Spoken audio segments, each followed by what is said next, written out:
അതിനുശേഷമാണ് ഞാൻ അതിൽ നിന്ന് പിന്തിരി. പിന്നെ ഇന്ന് ബ്രദർ പറഞ്ഞ ഒരു വലിയൊരു സംഭവം, പിതാവും പുത്രനും പരിശുദ്ധാത്മാവും ഒന്നാണെങ്കിലും അവർക്ക് വ്യത്യസ്തമായ ഭാവങ്ങളാണ് ഉള്ളതെന്ന് അന്ന് പരിശുദ്ധാത്മാവ് എന്നെ വെളിപ്പെടുത്തിയിരുന്നു. പക്ഷെ അത് എങ്ങനെയാണെന്നുള്ളത് അത് ഓരോ ഭാവം, അതായത് പിതാവിനൊരു ജോലിയാണ്, പുത്രൻ വേറൊരു ജോലിയാണ്, പരിശുദ്ധാത്മാവിന് വേറെ ജോലിയാണ്. അപ്പോൾ ഓരോരുത്തരും വ്യത്യസ്തങ്ങളാണെങ്കിലും അതിൽ തന്നെ എല്ലാവരും ഉൾക്കൊണ്ട് 3 പേരും തുല്യതരായിട്ടാണ് വർക്ക് ചെയ്യുന്നത്. അത് ഇന്ന് ക്ലാസ് എടുക്കുമ്പോഴാണ് ഞാൻ ഓർമ്മ ചെയ്യുന്നത്. അത് അന്ന് എന്നെ നന്നായിട്ട് ബോധ്യപ്പെടുത്തി തന്നതാണല്ലോ. അതുപോലെ നമ്മുടെ നാവിനെ കുറിച്ച് ദൈവം എനിക്കൊരു വലിയൊരു ബോധ്യമുണ്ട്. കാരണം നമ്മുടെ അതിരങ്ങൾ ഉപയോഗിച്ച് സംസാരിക്കുന്നത്. ദൈവം പറയുന്നത് നാവുകൊണ്ടാണ്. ആ നാവ് പറഞ്ഞപ്പോഴാണ് സംഭവിച്ചത്, വചനം സംഭവിക്കുന്നത്. അങ്ങനെ വചനം എന്ന് പറയുന്നത് തന്നെ നാവുകൊണ്ടാണ്. ഈ നാവുകൊണ്ട് സംഭവിക്കുന്ന ഒരുപാട് കാര്യങ്ങൾ ദൈവം ബൈബിളിലൊരു വാക്യം പറഞ്ഞുകൊണ്ട് തന്നെ എന്നെ പഠിപ്പിച്ചു തന്നു. നാവിനെ കുറിച്ച് നമ്മുടെ ആവശ്യങ്ങൾ സംസാരിക്കുമ്പോൾ, ചിലരെ ശപിക്കുമ്പോൾ, ചിലർക്ക് അനുഗ്രഹം കൊടുക്കുമ്പോൾ, ചിലരെ നമ്മൾ നിന്ദിക്കുമ്പോൾ, ഇതെല്ലാം നാവ് കൊണ്ടാണ് ചെയ്യുന്നത്. അപ്പം നാവ് കൊണ്ട് നല്ലത് ചെയ്യണം. ഒരു കാരണവശാലും മറ്റുള്ളവരെ നമ്മൾ ദോഷിക്കുന്നത്. ഇപ്പോൾ കുഞ്ഞു കുട്ടികളാണെങ്കിൽ പോലും അതിനെ കൊള്ളുകയില്ല എന്ന് നമ്മൾ നിസ്സാരമായിട്ട് പോലും അതിനെ ഉപയോഗിച്ച് സംസാരിക്കരുതെന്ന് അന്ന് ബോധ്യപ്പെടുത്തിയിരുന്നു. അപ്പോൾ അതും ഇപ്പോൾ ഈ ഒരു ക്ലാസ്സിൻ്റെ ഇടയിൽ എനിക്ക് പെട്ടെന്ന് ഓർമ്മ വന്നു. യേശുവിനോട്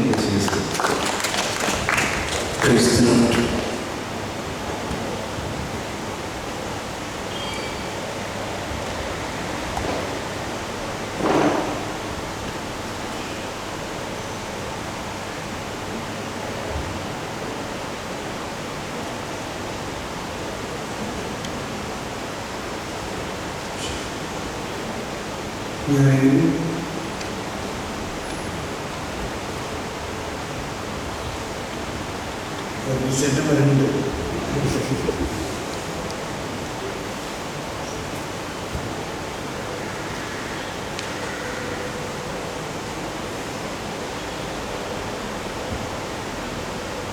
എൻ്റെ പേര് വർഗീസ് എന്നാണ്.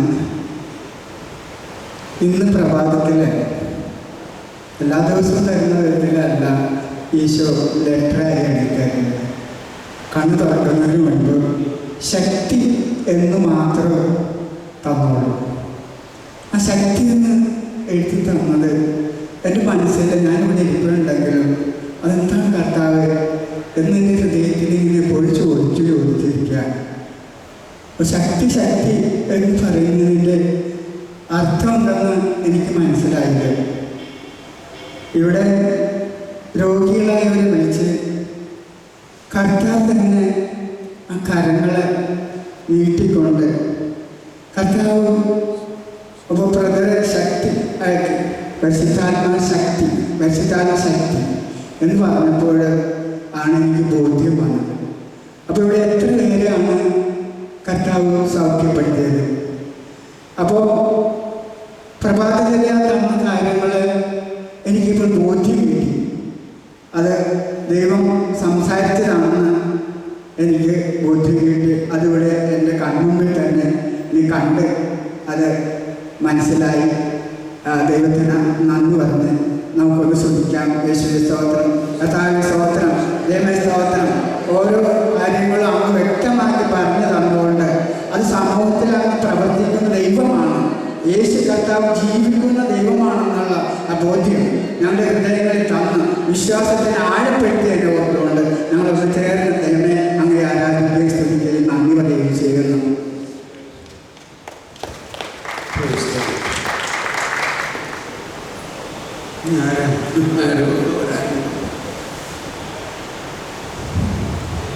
ഇന്നത്തെ ധ്യാനത്തിലും ഇന്നത്തെ ക്ലാസ്സിലും ഒക്കെ കിട്ടിയ എന്തെങ്കിലും ഉൾക്കാഴ്ചകൾ പറയും.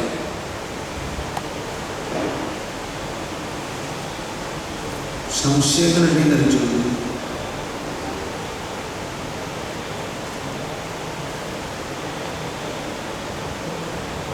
ഓക്കെ,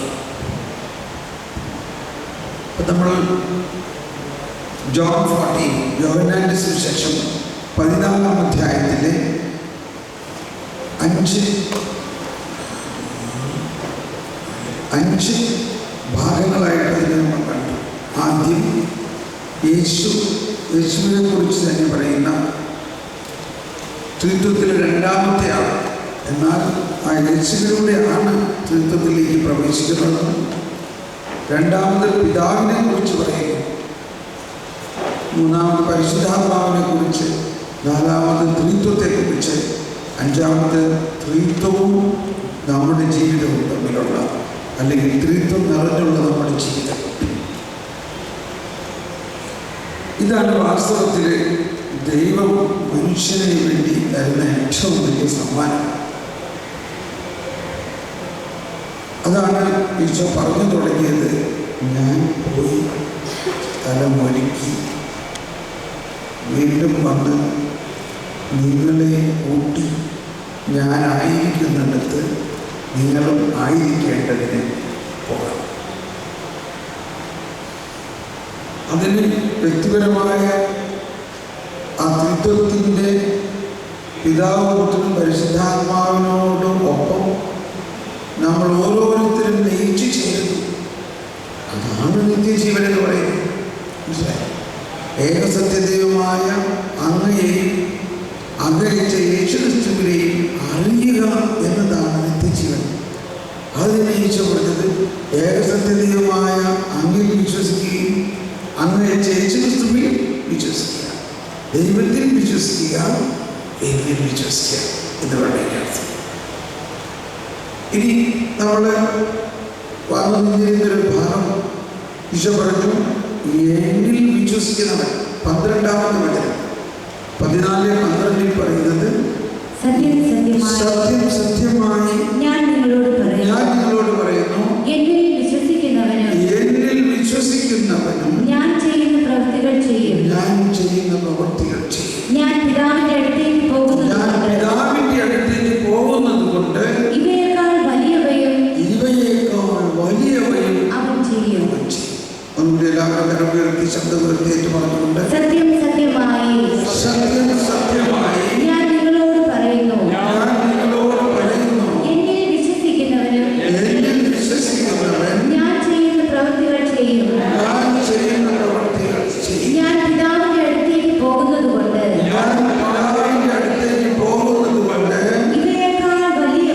ഇവയേക്കാൾ വലിയവയും അവൻ ചെയ്യും.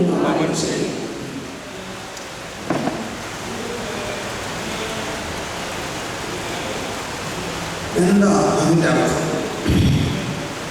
ഇവിടെയാണ് ക്രോണോസ് ആൻഡ് കൈറോസ് എന്നുള്ളതിനെ നമ്മൾ ഒരിക്കൽ കൂടി കാണേണ്ടത്. ഞാൻ പിതാവിൻ്റെ അടുത്തേക്ക് പോകുന്നത് കൊണ്ട് ഇവയേക്കാൾ വലിയ. സാധാരണഗതിയിൽ നമ്മൾ യേശു ചെയ്ത രോഗശാന്തി, യേശു ചെയ്ത എല്ലാ പ്രവർത്തനങ്ങളും നമ്മൾക്കും ചെയ്യാം എന്നുള്ളതാണ് ഇതിലൂടെ നമ്മൾ കാണുന്നത്. എന്നാൽ ഞാൻ ചെയ്ത പ്രവൃത്തികളും അവയേക്കാൾ വലിയവയും ചെയ്യും. ഒന്ന് കൈവച്ച് കാണിച്ചെല്ലാവരും. ഇത് സാധാരണ നമ്മുടെ ബുദ്ധിക്ക് അതീതമാണെങ്കിൽ എങ്ങനെയാണ് മനുഷ്യരായ നമ്മൾ യേശു ചെയ്ത പ്രവൃത്തിയേക്കാൾ വലിയ പ്രവൃത്തി ചെയ്യുന്നത് എന്നുള്ളതാണ്. അപ്പം അതിൻ്റെ നമ്മൾ ശ്രദ്ധിച്ച് പഠിക്കുമ്പോൾ മനസ്സിലാക്കുന്നത്, ഒന്ന്, യേശുവിൻ്റെ ഈ ഹൈറോസ്, അതായത് യേശുവിൻ്റെ പീഡാസഹനവും മരണവും പുനരുത്ഥാനവും മുൻപ് കാര്യമാണ് ഈശോ പറയുന്നൊരു ഭാഗം.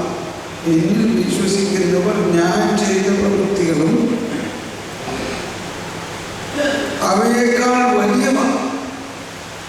ഞാൻ ചെയ്ത പ്രവൃത്തികളും അവയേക്കാൾ വലിയവയും എന്ന് പറയുന്നത് യേശുവിൻ്റെ 33 വയസ്സ് വരെയുള്ള ജീവിത കാലഘട്ടത്തിൽ യേശു ചെയ്യാതിരുന്നൊരു പ്രവൃത്തിയാണ് ലോകം മുഴുവൻ്റെയും രക്ഷ എന്നത്. എന്തായാലും അർത്ഥം, ലോകം മുഴുവനും വേണ്ടിയുള്ള രക്ഷ എപ്പോഴാണ് ചെയ്യാൻ പറ്റുക?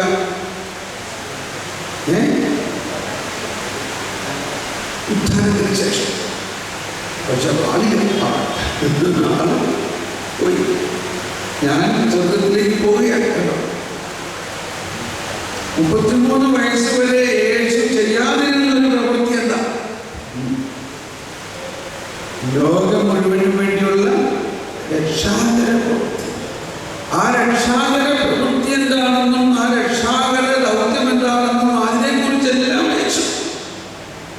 കൃത്യമായിട്ട് പഠിപ്പിച്ചു. പക്ഷെ ചെയ്യാൻ പറ്റില്ല ഇപ്പോൾ. കാരണം എപ്പോഴാണ് ചെയ്യാൻ പറ്റുക? യേശു എൻ്റെ ഈ നാക്കിൻ്റെ താഴെ ഭയങ്കര ഒരു എന്താ പറയുക, ഇങ്ങനെ ഒരു വോയിസ് വരാറില്ല. ഇത് ചില സമയത്ത് ധ്യാനത്തിൻ്റെ ഒരു മനോഹരമായ സഹനമാണ്. ഇത് നാവുകൊണ്ടാണ് നമ്മൾ ഇത്രയും പ്രഘോഷിക്കുന്നത്.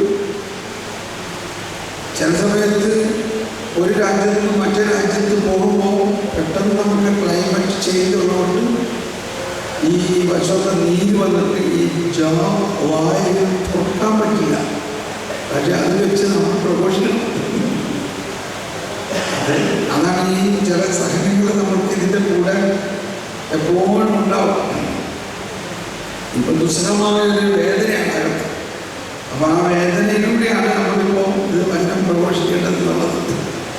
എനിവേ, ഞാനത് അങ്ങനെ പറയേണ്ടായിരുന്നു, എന്നാലും പറഞ്ഞെന്നുള്ളൂ. ഇടയ്ക്ക് അതിനത് ശക്തമാകും. അപ്പോൾ വേദനയൊക്കെ ഉണ്ടാവും. 33 വർഷമായിട്ട് യേശു ചെയ്ത കാര്യങ്ങൾ നിങ്ങൾ ചെയ്യും.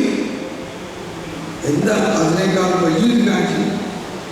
യേശുവിൻ്റെ മരണശേഷം യേശു എന്തിനു വേണ്ടി മരിച്ചോ ആ മരണശേഷമുള്ള രക്ഷാകര പ്രവർത്തനത്തിൻ്റെ പൂർത്തീകരണം മരണശേഷമേ നടക്കുകയുള്ളൂ, ഉത്ഥാനശേഷമേ നടക്കുകയുള്ളൂ.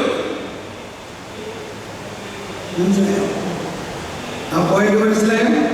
എല്ലാവർക്കും ധൈര്യം കാണിച്ചേ. ഇത് ആരാ ചെയ്യാൻ വേണ്ടി തിരഞ്ഞെടുക്കപ്പെട്ടത്? ഇതാരാ ചെയ്യുക? അതാണ് ഇനി നമ്മളെല്ലാവരും ചെയ്യേണ്ടത്.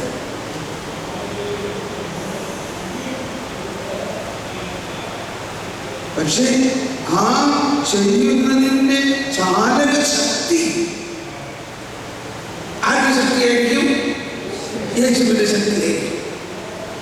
യേശുവിൻ്റെ മുന്തിരിച്ചെടിയോട് ചേർന്ന് നിന്നുകൊണ്ട് ആ താഴ്ത്തണ്ടിൽ നിന്നുള്ള ആ ശക്തിയിലൂടെയാണ് ഇത് ചെയ്യുക. പക്ഷെ ചെയ്യുന്നതെല്ലാം യേശുവിൽ വിശ്വസിക്കുന്നവരുടെ ആണ് ചെയ്യുന്നത്. എന്തോ വലിയ സൂപ്പർ പ്ലാനാണ് എടുത്താറുണ്ട്.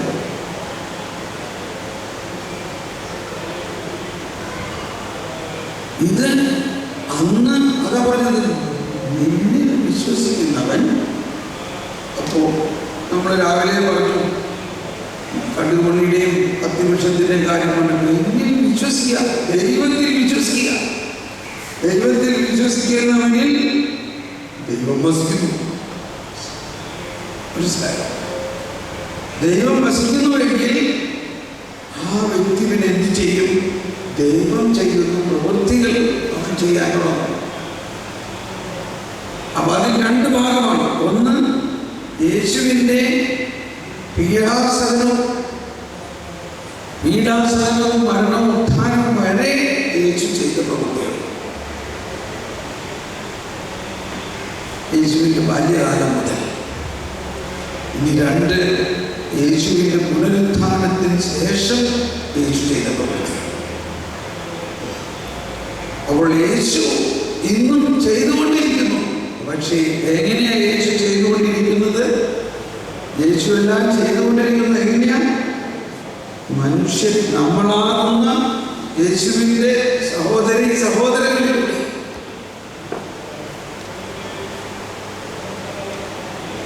യേശു ചെയ്തുകൊണ്ടിരിക്കുന്നു.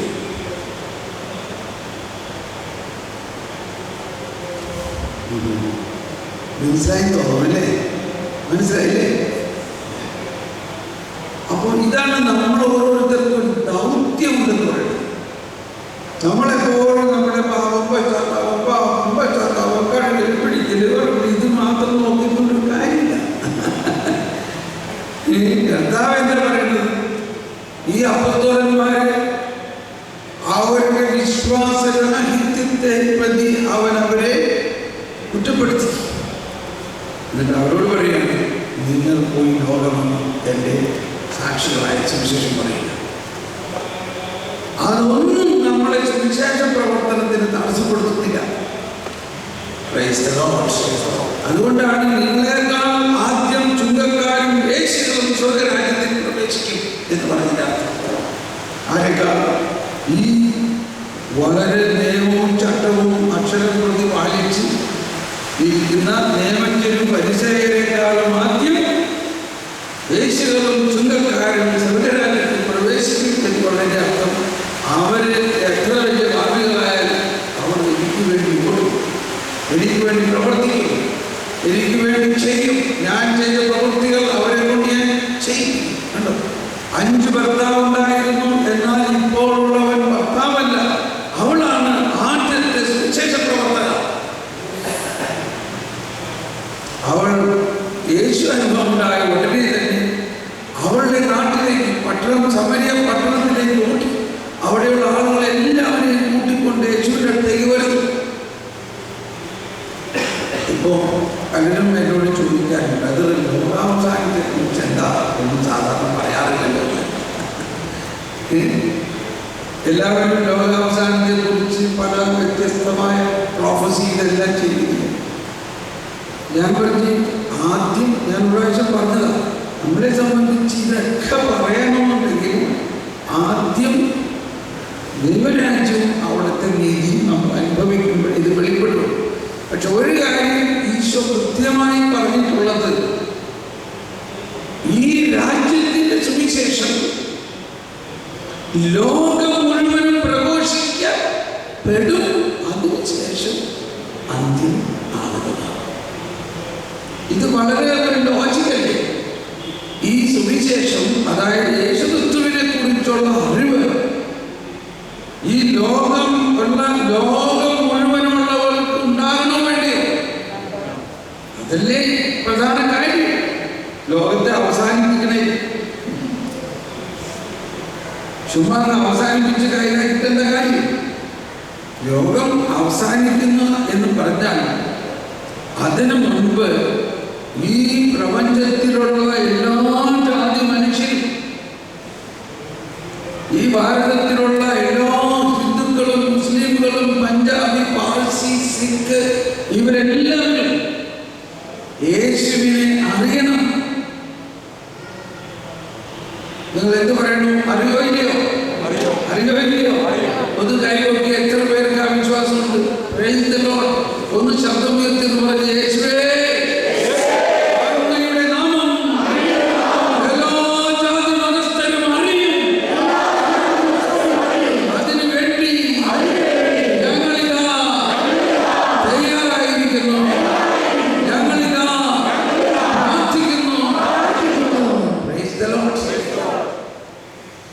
ഈ ചൈനയിലുള്ളവർ, എന്തൊരു വലിയ ഏരിയ, റഷ്യയിലുള്ളവർ, പാകിസ്ഥാനിലുള്ളവർ, അഫ്ഗാനിസ്ഥാനിലുള്ളവർ, സൗദി അറേബ്യ, അറേബ്യൻ രാജ്യങ്ങളിലുള്ളവർ, ഇതെങ്ങനെയെങ്കിലും രാജ്യം അവസാനിപ്പിക്കുന്നു അല്ല കർത്താവിൻ്റെ ആഗ്രഹം. കർത്താവിൻ്റെ ആഗ്രഹം ഞാൻ ചെയ്തതിനേക്കാൾ വലിയ കാര്യങ്ങൾ എന്ന് പറയുന്നത്, ഞാൻ പാലസ്തീനായിലെ ഇട്ടാവട്ടത്ത് സുവിശേഷം പ്രഘോഷിച്ചു. കാരണം എനിക്ക് പ്രഘോഷിക്കേണ്ടത് എപ്പോഴാണ്? ആ 3 വർഷത്തെ പരസ്യ ജീവിത കാലഘട്ടത്തിലല്ല, അതിനുശേഷമുള്ള കാലഘട്ടത്തിലാണ് സുവിശേഷം പ്രഘോഷിക്കുന്നത്. അത് ഞാൻ പ്രഘോഷിക്കും. ആരിലൂടെ പ്രഘോഷിക്കും? നമ്മൾ ഓരോരുത്തരിലൂടെ പ്രഘോഷിക്കും. സഭ ഔദ്യോഗികമായിട്ട് എല്ലാം പറയുന്നുണ്ട്. എന്താ പറയുന്നത്? Mission is the first task of the church. Church exist four mission. പരിശുദ്ധ പിതാവ് എല്ലാ ദിവസവും തന്നെ പറയുന്നത് നമ്മൾ ഇറങ്ങണം, വഴിയിലേക്ക് ഇറങ്ങണം. പരിശുദ്ധ പിതാവിന്റെ ഞാൻ അരമനയിൽ ഇരിക്കേണ്ടവരല്ല, വഴിയിലിറങ്ങി ജനമധ്യത്തിൽ പ്രവർത്തിക്കേണ്ടവരാണ്. ഓപ്പണായിട്ട് പറയണം. അച്ഛന്മാരോടൊക്കെ നിങ്ങൾ ഈ കാറിൽ കയറി നടക്കരുത്, ജനങ്ങളിലേക്ക് ഇറങ്ങണം എന്ന് പറഞ്ഞാൽ സുവിശേഷം. Church exist four mission. ഒരു വിശ്വാസിയുടെ ആദ്യത്തെ ദൗത്യം, അവരുടെ ദൗത്യം, അവന്റെ മാമോദീസ എന്ന് പറയുന്നത് 2 ഭാഗമാണ്. ആദ്യ ഭാഗം, ആ മാമോദീസയിലൂടെ അവൻ മറ്റൊരു ക്രിസ്തുവായി മാറുന്നു, അവൻ പുതിയൊരു സൃഷ്ടിയായി മാറുന്നു.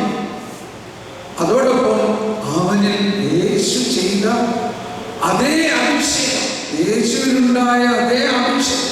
ഈ അഭിഷേകം കിട്ടുന്നത് ഞാനൊരു അഭിഷേകത്തിനാണ്, അഭിഷേകമുള്ള ആളാണെന്ന് പറഞ്ഞുകൊണ്ടിരുന്ന് ഇരിക്കാൻ വേണ്ടിയല്ല. അഭിഷേകം എന്തിനു വേണ്ടിയാണ്? എന്തിനു വേണ്ടിയാണ്? ഞാൻ ഒരു പ്രാവശ്യം പറഞ്ഞു ഇല്ലേ, ഈ ആദ്യത്തെ ദിവസങ്ങളിലൊക്കെ പറഞ്ഞെന്താന്ന് നോക്കണം. നിങ്ങൾക്ക് കൂടുതൽ പരിശുദ്ധാത്മാവിന്റെ അഭിഷേകം വേണോ? വേണോ? വേണോ? എത്ര പേർക്ക് വേണം? ഓൾറൈറ്റ്. ഇപ്പൊ അടുത്ത ചോദ്യം, എന്നാത്തിനാണ്? എന്തിനാ? അവിടെ ഇരിക്കട്ടെ, നമുക്കൊരു ഷോക്കേസിൽ വെക്കാലോ, ഫ്രിഡ്ജിൽ വെക്കാലോ, സീരീസറിൽ വെക്കാലോ, നമുക്ക് അങ്ങനെ ഒരു പൊടി ചാത്താലോ, അങ്ങനെ ഒരു സൗരഭ്യത്തിനോ നമ്മുടെ ഒരു പദവിക്കോ അങ്ങനെ കുറച്ച് എക്സ്ട്രാ ഇന്നോട്ടേറിയായിട്ട് റിസർവായിട്ട് വയ്ക്കാൻ വേണ്ടിയുള്ളതല്ല പരിശുദ്ധാത്മാവിൻ്റെ അഭിഷേകം. പരിശുദ്ധാത്മാവിൻ്റെ അഭിഷേകം എന്തിനുള്ളതാണ്? ദൈവത്തിൻ്റെ ദൗത്യം, ദൈവം ചെയ്യുന്ന അതേ പ്രവൃത്തി ചെയ്യാൻ ദൈവത്തിൻ്റെ അനുമതി ആവശ്യമുണ്ട്. സിമ്പിൾ. ഞാൻ പിതാവിലേക്ക് പോകുന്നത് കൊണ്ട് നിങ്ങൾ ഇവയേക്കാൾ വലിയ കാര്യങ്ങൾ ചെയ്യും. അതിനുവേണ്ടി ഞാൻ പിതാവിനോട് പ്രാർത്ഥിക്കുകയും മറ്റൊരു സഹായകനെ അയക്കുകയും ചെയ്യും.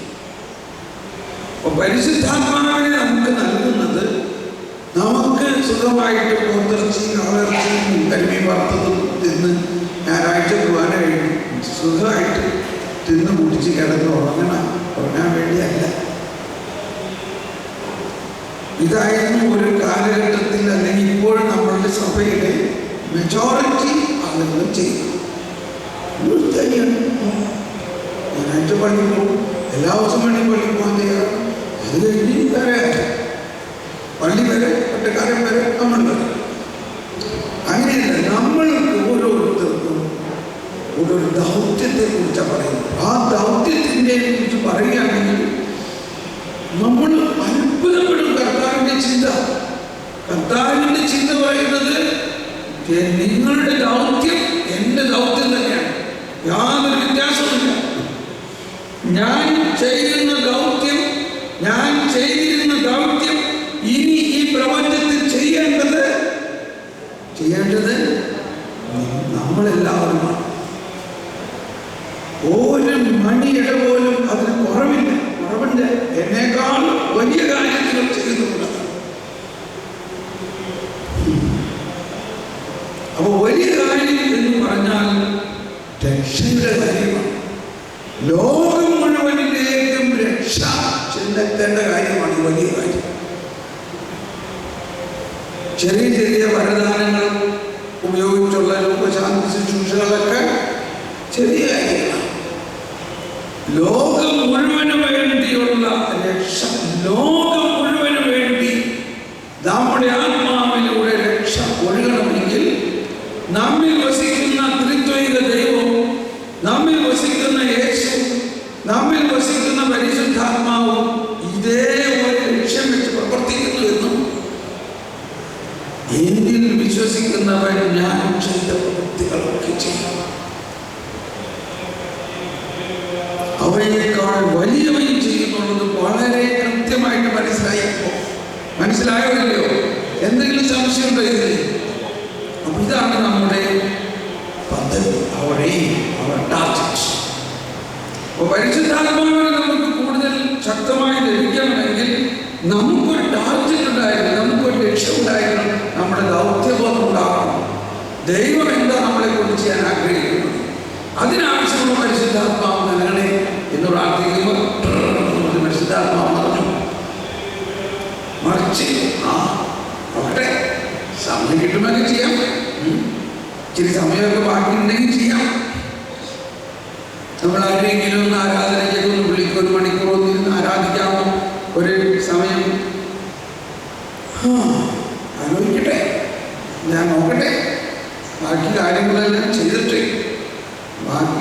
എല്ലാം ചെയ്തിട്ട് സമയമുണ്ടെങ്കിൽ കണ്ടു നമ്മുടെ പ്രിയോറിറ്റി മാറിയാണ്.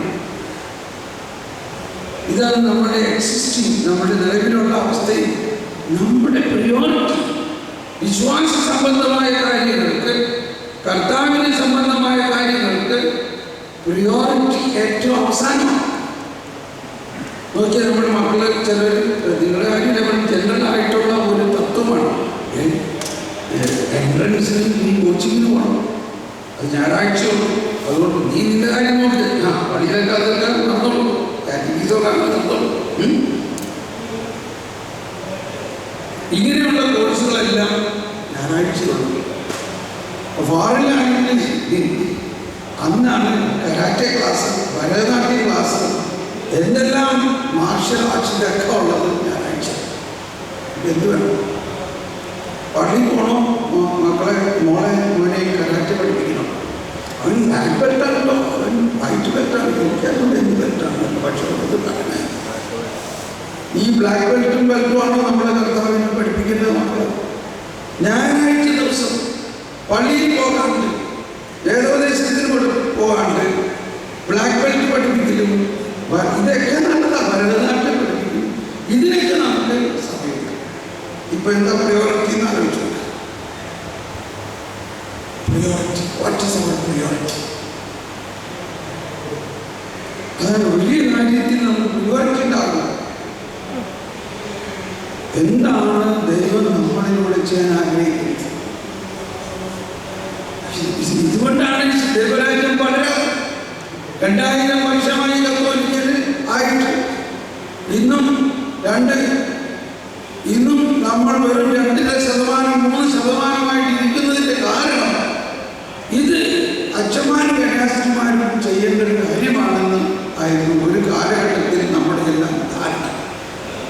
പക്ഷെ കർത്താവ് പറയാണ് എല്ലാ വിശ്വാസിയുടെയും ജോലിയാണ്. അപ്പൊ നമ്മുടെ വിശ്വാസം വളരണമെങ്കിൽ, നമ്മുടെ വിശ്വാസം ഉദിക്കണമെങ്കിൽ, തുടിക്കണമെങ്കിൽ, ഉയരണമെങ്കിൽ ഉറങ്ങിക്കിടന്ന മതിയോ? നമ്മൾ ഓരോരുത്തരും ശക്തമായിട്ട് കർത്താവിന് വേണ്ടി ദിനരാത്രമെന്ന പോലെ വേല ചെയ്യാൻ കടപ്പെട്ടവരാണ്. ദൗത്യമാണ് നമ്മുടെ. ഇതാ നമ്മുടെ വിളി. പൗലോസ് പറഞ്ഞു, പട്ടാളത്തിൽ ഒരുത്തൻ ചേർത്ത് കഴിഞ്ഞാൽ പിന്നെ അവൻ വീട്ടിലെ കാര്യം ചെയ്യണം, പട്ടാള കാര്യം ചെയ്യണം. ഫയർ ബ്രിഗേഡിൽ ഡ്യൂട്ടിയിലുള്ള സമയത്ത് അവരെങ്ങനെയാണ് ഇരിക്കുന്നറിയാമോ? അവര് ആ ബൂട്ടെല്ലാം ഇട്ട് റെഡിയായിട്ട് ഈ ഫയർ എഞ്ചിൻ താഴത്തെ ഫ്ലോറിലുണ്ടെങ്കിൽ അതിൻ്റെ മുകളിൽ നിന്ന് ആ എഞ്ചിൻ്റെ സീറ്റിലേക്ക് വരാനായിട്ട് ഷൂട്ട് ഒരു പൈപ്പ് ലൈനാണ്. ഇതുപോലെ പിള്ളേരുടെ സ്ലൈഡും മുകളിലൂടെ അവർ കളിക്കുന്ന ഒരു സാധനമുണ്ട്, എന്താ പറയുന്നത്, സ്ലൈഡ് പോലെ. അങ്ങനെ എഞ്ചിൻ്റെ സീറ്റിലേക്ക് മുകളിൽ നിന്നൊരു സ്ലൈഡാണ്. വിസിൽ കേട്ടാൽ ഉടനെ ഇവര് അതിനകത്തേക്ക് വീഴുകയും ആ സീറ്റിൽ വന്നിരുന്നു വണ്ടി ഓടിക്കും. അതുപോലെ അവര് ജൂത കെട്ടി, ഷൂ കെട്ടി റെഡി. അതാണ് സുവിശേഷത്തിന് ഒരുക്കമായ പാദരക്ഷകൾ അണിയുക എന്ന് പൗലോസ് പറഞ്ഞതിന്റെ അർത്ഥം. സുവിശേഷത്തിന് ഒരുക്കമായ പാദരക്ഷ അണിഞ്ഞ് നിൽക്കുക. എപ്പോ നിങ്ങളെ വിളിക്കുന്നു, എവിടെ ഒരു ചാൻസ് ഉണ്ടോ ഉടനെ റെഡി എന്ന് പറഞ്ഞ് പോകണം. ഫയർ ബ്രിഗേഡുകാർ പൂർണ്ണമായി വിസിലടിക്കുമ്പോ നോക്കട്ടെ, കുറച്ച് സമയം കഴിയട്ടെ എന്നാണ് അവർ പറയുന്നത്. അത്രയ്ക്ക് അർജന്റ് നീക്കാണ് സുവിശേഷ പ്രഭാഷണം. അങ്ങനെ നിങ്ങൾ വിചാരിക്കുകയാണെങ്കിൽ അതിന് പറ്റിയ പരിശുദ്ധാത്മശക്തി നിങ്ങൾക്ക് ലഭിക്കും. മറിച്ച് സമയം കിട്ടുകയാണെങ്കിൽ ചെയ്യാം എന്ന് വിചാരിക്കുകയാണെങ്കിൽ എനിക്ക് തോന്നുന്നില്ല വലിയൊരു അഭിഷേകമാകുന്നു. മനസ്സിലാവണം. ഞാനും ഈ ജോലിയെല്ലാം വിട്ട് ഇറങ്ങണ ചേർത്ത് ഒരു മനുഷ്യൻ പോലും എന്നെ അതിന് സപ്പോർട്ട് ചെയ്തില്ല എന്നുള്ളതാണ്. അച്ഛന്മാരും പറഞ്ഞു അതെല്ലാം ഫ്രീ ടൈമിൽ ചെയ്താൽ മതി, ഫ്രീ ടൈം. പക്ഷെ നമ്മളെ കർത്താവ് ഇരുത്തലില്ല, ഓടാന പറയുന്നത്. ജോൺ പോൾ രണ്ടാമൻ പറഞ്ഞു, നമ്മൾ ഈ യുഗത്തിന്റെ ആവശ്യം എന്താണ്? ഇത് അൽമായരുടെ യുഗം എന്നാണ് രണ്ടാം വത്തിക്കാൻ സൂനാദോസിന്റെ ഏറ്റവും വലിയ ഒരു കണ്ടുപിടുത്തം. സഭ എന്നത് ആരാ? അൽമായരാണ്. ആ ദൈവജനമാണ് സഭ. ആ ദൈവജനത്തിൽ നിന്നും സഭയിൽ ദൈവജനത്തെ വിശുദ്ധീകരിക്കുന്നതിനും ശുശ്രൂഷിക്കുന്നതിനുമായിട്ട് വൈദികരും മെത്രാന്മാരും മാർപ്പാപ്പ വരെ ദൈവജനമാണ് സഭ. ആ ദൈവജനത്തിന് ഒരു ദൗത്യമുണ്ട്. അത് മനസ്സിലായാൽ മാത്രമേ സഭ വളരുകയുള്ളൂ. ആ ദൈവജനത്തിന് ഓരോരുത്തർക്കും ഒരു ഇനിഷ്യേറ്റീവ് ഉണ്ടെന്നവരാണ്. ആ കാറ്റഗിസത്തില് 899 എത്ര നോക്കി?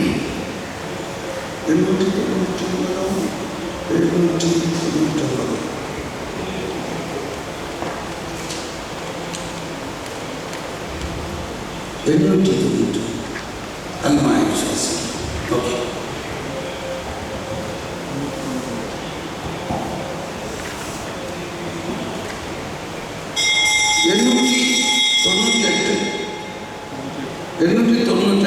അൽമായരുടെ വിളിക്കുമല്ല. 898 ഭൗതിക കാര്യങ്ങൾ ദൈവഹിതത്തിനനുസൃതം കൈകാര്യം ചെയ്യുവാനും ക്രമീകരിക്കുകയും ചെയ്തുകൊണ്ട് ദൈവരാജ്യം അന്വേഷിക്കുവാൻ അൽമായ താങ്കളെ സവിശേഷമായ വിളി മൂലം കടപ്പെട്ടിരിക്കുന്നു.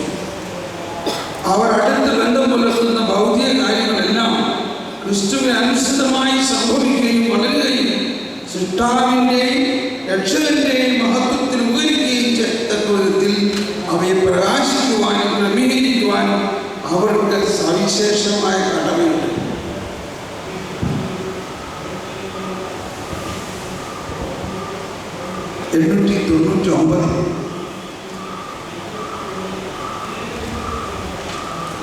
ക്രിസ്തീയ വിശ്വാസികൾ കൃത്യമായി പറഞ്ഞാൽ അൽമായ സഭാ ജീവിതത്തിന്റെ മുൻനിരയിലാണ്. അൽമായ അവരെ സംബന്ധിച്ചിടത്തോളം സഭ മനുഷ്യ സമൂഹത്തിന്റെ ജീവിത തത്വമാണ്. തന്മൂലം തങ്ങൾ സഭയോട് ബന്ധപ്പെട്ടവരാണെന്ന് മാത്രമല്ല, തങ്ങൾ തന്നെയാണ് സഭ. തങ്ങൾ സഭയോട് ബന്ധപ്പെട്ടവരെന്ന് മാത്രമല്ല, തങ്ങൾ തന്നെയാണ് സഭ. ഒന്ന് പറഞ്ഞെല്ലാവരും, തങ്ങൾ തന്നെയാണ് സഭ എന്ന് അവർക്ക് സുവിക്തമായ ബോധ്യമുണ്ടായിരിക്കണം. ഇപ്പൊ നമുക്കൊരു സംശയം, ഇതൊക്കെ നമ്മുടെ കത്തോലിക്ക പുസ്തകത്തിൽ തന്നെയാണ് വിലയിരുത്തില്ലേ, ഇങ്ങനെ എഴുതിയിട്ടുണ്ടോ എന്നാ ആ പുസ്തകം വായിച്ചിരിക്കുന്നു. അതായത് പൊതു തലവനായ റോമ മാർപ്പാപ്പയുടെയും അദ്ദേഹത്തോടുള്ള കൂട്ടായ്മയിൽ വർദ്ധിക്കുന്ന മെത്രാന്മാരുടെയും നേതൃത്വത്തിന് കീഴിൽ ഭൂമിയിലെ വിശ്വാസികളുടെ സമൂഹമാണ് തങ്ങളെന്ന ബോധം അവർക്കുണ്ടായിരിക്കണം. അവരാണ് സഭ. എന്തെല്ലാവരും പറഞ്ഞേ? അവരാണ് സഭ. എന്തെല്ലാവരും പറഞ്ഞേ? ആരാ? അവരാ? നമ്മളാണ്. 899 പേജ് നമ്പർ 237. എല്ലാ 900 നമ്പർ 900 എല്ലാ ക്രിസ്തീയ വിശ്വാസികളെയും പോലെ അൽമായരെയും അവരവരുടെ മാമോദീസായിലൂടെയും സ്ഥൈര്യലേപനത്തിലൂടെയും ദൈവം പ്രേക്ഷിത ധർമ്മം ഏൽപ്പിച്ചിട്ടുണ്ട്. അതുകൊണ്ട് രക്ഷയുടെ ദിവ്യ രഹസ്യം ലോകമെങ്ങും എല്ലാ മനുഷ്യരും അറിയുകയും സ്വീകരിക്കുകയും ചെയ്യുന്നതിനായി വ്യക്തിപരമായോ സംഘങ്ങളായി ചേർന്ന് പ്രവർത്തിക്കാൻ അവർക്ക് അവകാശവും കടമയുമുണ്ട്. അവരിലൂടെ മാത്രമേ സുവിശേഷം ശ്രമിക്കാനും ക്രിസ്തുവിനെ അറിയാനും മനുഷ്യർക്ക് സാധിക്കുകയുള്ളൂ എന്ന സാഹചര്യത്തിൽ ഈ കടമ കൂടുതൽ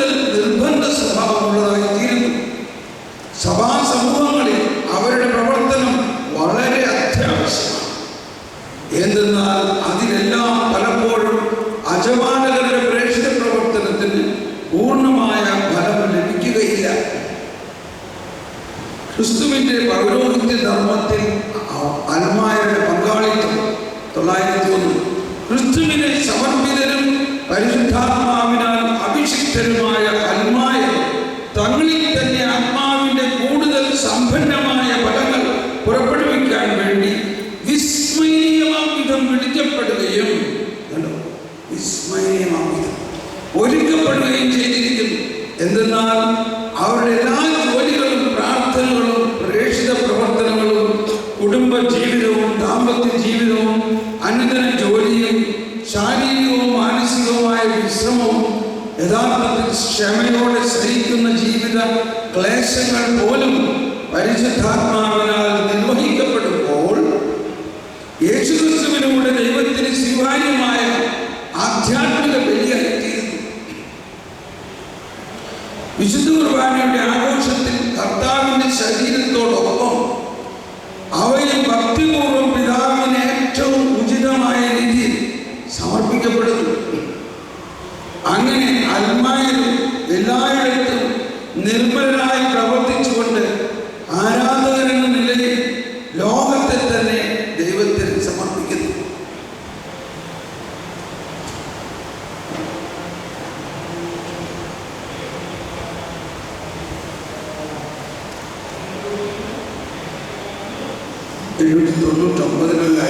സാമൂഹികവും രാഷ്ട്രീയവും സാമ്പത്തികവുമായ യാഥാർത്ഥ്യങ്ങളെ ക്രൈസ്തവ വിശ്വാസത്തിൻ്റെയും ജീവിതത്തിൻ്റെയും നിബന്ധനകൾക്ക് അനുസൃതം സ്വാധീനിക്കുന്നതിനുള്ള മാർഗങ്ങൾ അന്വേഷിച്ചു കണ്ടെത്തേണ്ട സന്ദർഭങ്ങളിൽ അൽമായരായ ക്രൈസ്തവരുടെ മുൻകൈയെടുക്കൽ പ്രത്യേകം ആവശ്യമാണ്. എന്താവശ്യമാണ്? മുൻകൈയെടുക്കൽ, ഇനിഷ്യേറ്റീവ്.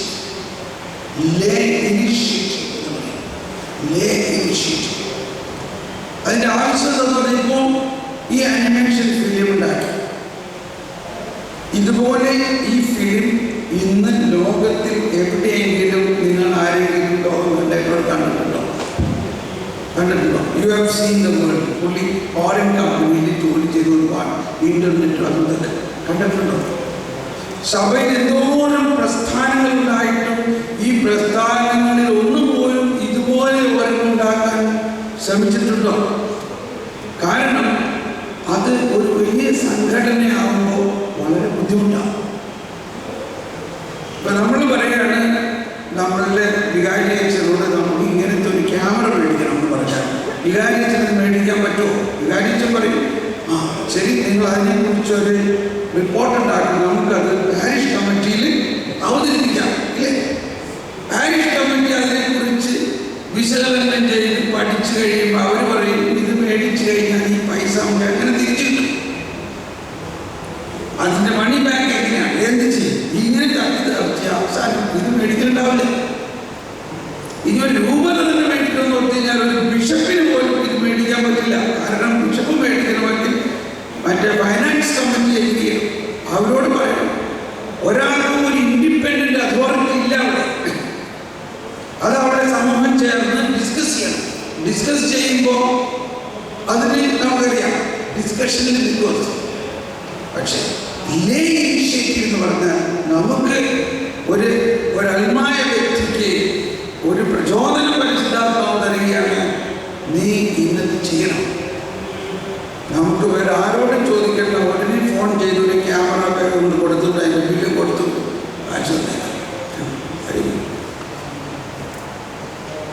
അപ്പോൾ ഇങ്ങനെയുള്ള കാര്യങ്ങൾ കർത്താവ് നമ്മളെ കൊണ്ട് ചെയ്യിക്കുന്നതിൻ്റെ കാര്യമാണ്. ഇപ്പം ഇത്തരത്തിലുള്ള ഫിലിമുകൾ നമ്മൾ ഉണ്ടാക്കി ഫ്രീ ആയിട്ട് ഒരാളെടുക്കലും അതിന് കാര്യമായ പൈസ ഒന്നും മേടിക്കുന്നില്ല, അത് ഫ്രീ ആയിട്ട് കൊടുക്കാനാണ് പറയുന്നത്. എല്ലാ ടെലിവിഷൻ ചാനലുകളും ഷാലോവിൽ, ഡിവൈനിൽ, AYTV പല സ്ഥലങ്ങളിലുള്ള ടെലിവിഷൻ ചാനലുകളിൽ ഇത് ഫ്രീ ആയിട്ട് കൊടുത്തിരിക്കുന്നു. അപ്പോൾ ലേ ഇനിഷ്യേറ്റീവ്സിലൂടെ ഒരുപാട് കാര്യങ്ങൾ റോമിലെ വളരെ പ്രഗത്ഭനായ അഥവാ വത്തിക്കാനിൽ കൊരിയയിൽ ധ്യാനിപ്പിക്കുന്ന അച്ഛനാണ് റെനേറോ കാന്തലമേസ കപ്പിച്ചൻ അച്ഛൻ. ഇവിടെ വന്നിട്ടുള്ളതാണ്. പേപ്പർ പ്രീച്ചർ അദ്ദേഹം പറയാനുള്ള കാര്യം ഇതാണ്. സഭയിൽ 2 തരത്തിലുള്ള ശക്തി പ്രവർത്തിക്കുന്നുണ്ട്. ഒന്ന് ഹൈറാർക്കിക്കലായിട്ട് സഭാ തലവന്മാരിലൂടെ വരുന്ന ശക്തി, പോപ്പിൽ നിന്നും ബിഷപ്പിൽ നിന്നും വരുന്ന അവരുടെ കൈവപ്പിലൂടെയുള്ള ഒരു ശക്തി. മറ്റൊരു ശക്തിയുണ്ട്, അത് ന്യൂക്ലിയർ പവർ പോലെയുള്ള ശക്തിയാണ്. ഈ ന്യൂക്ലിയർ പവർ ഉണ്ടാവുന്നത് എങ്ങനെയാണ്? ഭൂമിയുടെ അടിയിൽ കിടക്കുന്ന യുറേനിയം ഓർ ഒഴിച്ചെടുത്ത് അത് വിശദീകരിച്ച് അത് പ്രവർത്തിക്കുമ്പോഴാണ് ന്യൂക്ലിയർ പവർ ഉണ്ടാകുന്നത്. എന്നപോലെ സാധാരണ മനുഷ്യരുടെ ഹൃദയങ്ങളിൽ ഒളിഞ്ഞു കിടക്കുന്ന ഒരു യുറേനിയം ഓർ ഒരു പരമാണു ശക്തി ഇതെവിടെ കിടക്കുന്നത്? സാധാരണ മനുഷ്യരുടെ ഹൃദയങ്ങളിൽ. ഇതിനെ ഖനിച്ചെടുത്ത് ഇതിനെ ജ്വലിപ്പിച്ച് പ്രവർത്തിക്കുമ്പോഴാണ് ഒരു ന്യൂക്ലിയർ പവർ പ്ലാന്റ് ആയിട്ട് മാറും.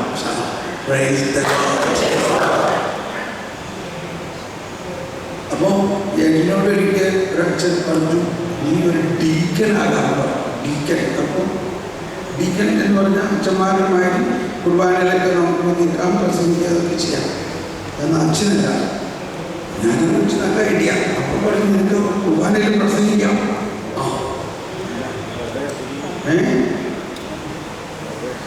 അപ്പോ ഞാൻ പ്രാർത്ഥിച്ചപ്പോൾ കർത്താവ് പറഞ്ഞു, നീ ഡീക്കനൊന്നും ആകണ്ട, സാധാരണ മനുഷ്യനായിട്ട് നിന്നാണ്.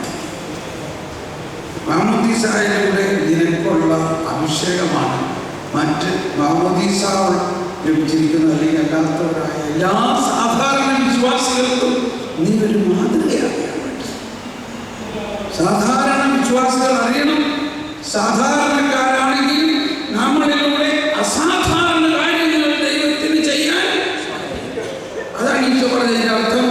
ഞാൻ ചെയ്ത കാര്യങ്ങളും ഇവയേക്കാൾ വലിയവയും നിങ്ങൾ ചെയ്യും.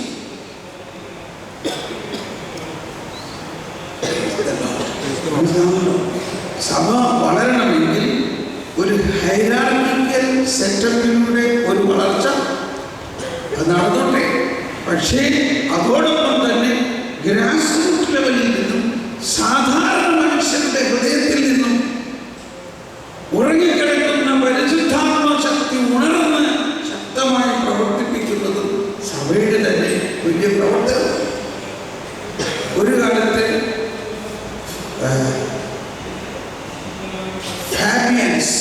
ഫാബിയൻ എന്ന് പറഞ്ഞ അദ്ദേഹമാണ് ആദ്യത്തെ അൽമായ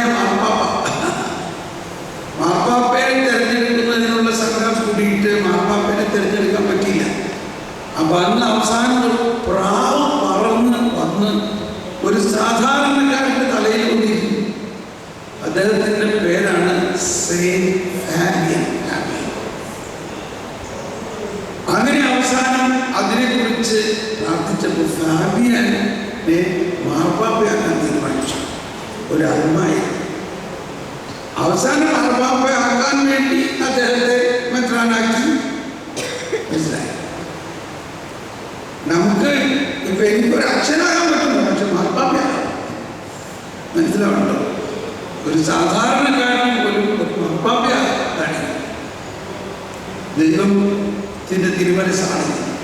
അത്രയ്ക്ക് പരിശുദ്ധാത്മാവിന്റെ പ്രവർത്തനത്തിന് അത്രയ്ക്ക് ജനറസ് ആണ് പരിശുദ്ധാത്മാവിന്റെ പ്രവർത്തനം. പരിശുദ്ധാത്മാവ് ഏറ്റവും ആവശ്യമുള്ളത് സാധാരണ കുറെ ആൾക്കാരാണ്.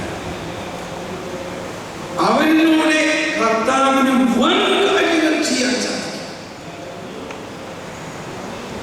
അപ്പോ ഈ വചനത്തെ ഇതെന്നെ വളരെയധികം സ്വാധീനിച്ചിട്ടൊരു വചനമാണ്. ഞാൻ ആദ്യം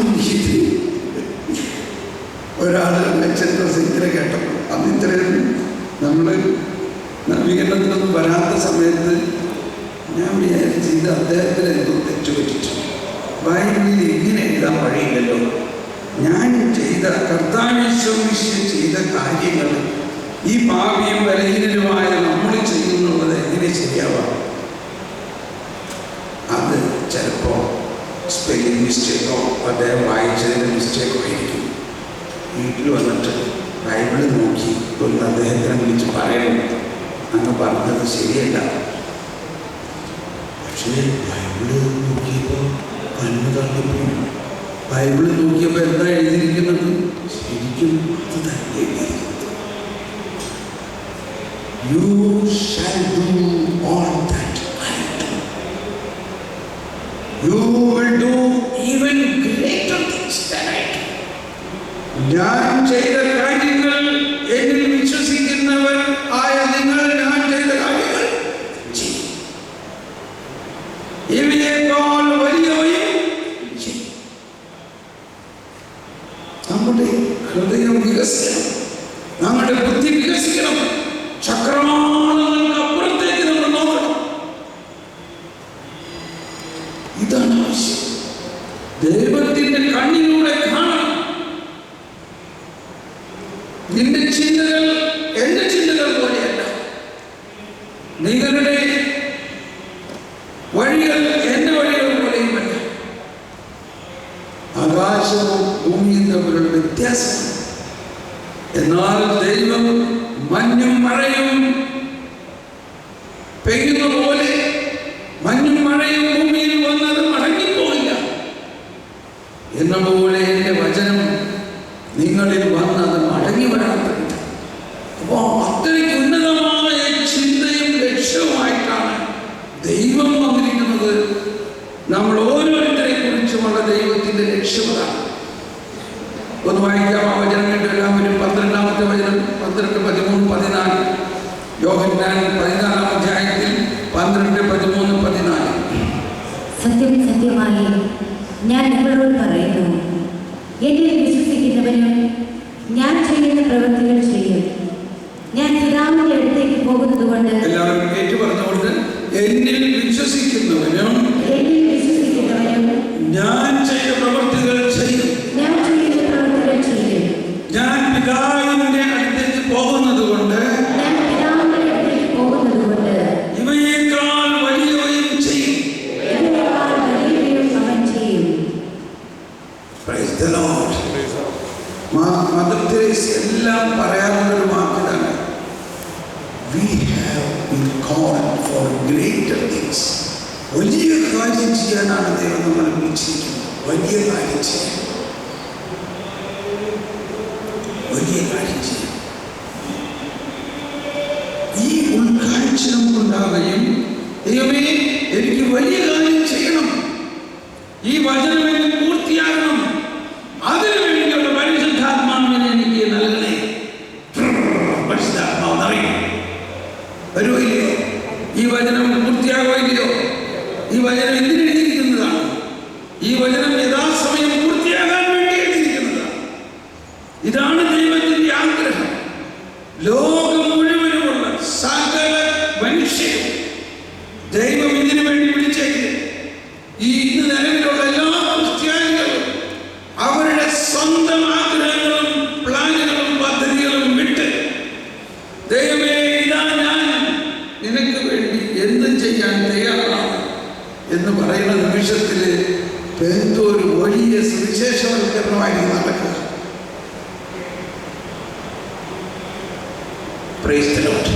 ചായ കുടിച്ചിട്ട് വേഗം വരാം. ചായ കുടിച്ചിട്ട് ഓടി വരിക. 10 മിനിറ്റ്, ഓൺലി 10 മിനിറ്റ്സ്. ഞാൻ ഇവിടെ തന്നെ ഇരിക്കുകയാണ്, ഞാൻ എങ്ങും പോണില്ല.